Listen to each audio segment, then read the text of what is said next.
Hi everybody, this is Matt. Thanks for watching and welcome back. To breathe or not to breathe? That is the question that some of you have asked me when it comes to shooting a pistol. And the context comes from the world of rifle shooting, especially for snipers. What happens? They're taught to breathe at a respiratory pause, and they're also taught how to drop their heart rate artificially in order to break that shot in between their heartbeats in an ideal world. And a lot of times how they accomplish that, if you haven't heard about it, is by a method called boxed breathing. Basically that means that if you think of it like a box, you're going to inhale for 4 seconds, and then you're going to hold your breath for about 4 seconds. You're going to exhale for 4 seconds. You're going to hold it there for 4 more seconds. Inhale for 4, hold. Exhale for 4, hold for 4. And what that can do is that can drop your heartbeat and then allow you to take that shot with a rifle. But when you are shooting a pistol, there are tons of literature out there, and there are tons of firearms instructors and trainers that will say, hold your breath before you break the shot. Well, one problem if you're holding your breath is usually when we're shooting a pistol, we're in an upright position, which means that we are fighting gravity. Our muscles are working, and they're working pretty hard. We can be in a very excited type of situation, whether it be competition, whether it be self-defense, whatever, or you're just simply excited to be out at the range and you get nervous. Well, what happens? Your body is consuming more energy and it's consuming more oxygen, so it needs to breathe. But a lot of people will tell you that by doing that, you're going to throw your shots all over the place and nothing's going to work for you because you're breathing. Well, if you hold your breath for too long, what happens? Those muscles begin to starve of oxygen, so your wobble zone actually increases because you start getting a little bit shaky, and your vision is affected. And your vision is one of the things that goes actually first. So let me give you a little demonstration. Here I have a Glock 19 with a laser light cartridge.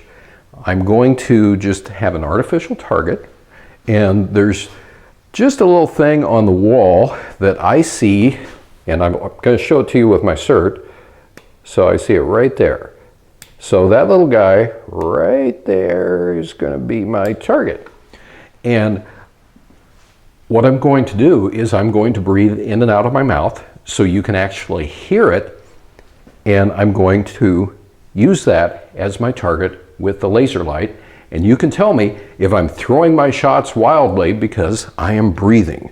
So let's just take this little firearms myth and see if it's myth or if it's actually genuine. So here we go, and we're ready to start. And you're going to hear me breathe.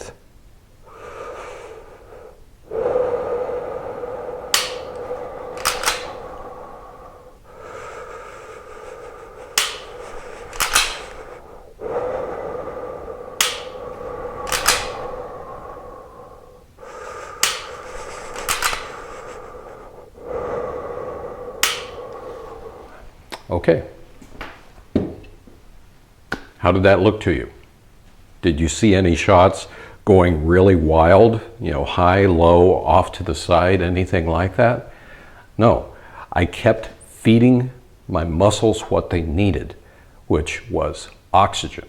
So a challenge when it comes to shooting a pistol is simply breathing, because a lot of times people will get tense. They'll get tense and naturally they just kind of go. Watch a startle response of somebody that gets startled because somebody throws a fist at them or whatever. You see this like that. Well, there you just saw a demonstration where I was breathing, and did you notice any difference? So the next time that you go to the range, if you've been holding your breath for a long time, try breathing. See what that does to help your accuracy or harm it, and put your comments down in the video below. But thank you for asking me the question. I really appreciate it, because that is why this channel exists. It's for folks like you. So, everybody, thanks for watching, and until next time, have a good one, and of course, be safe out there.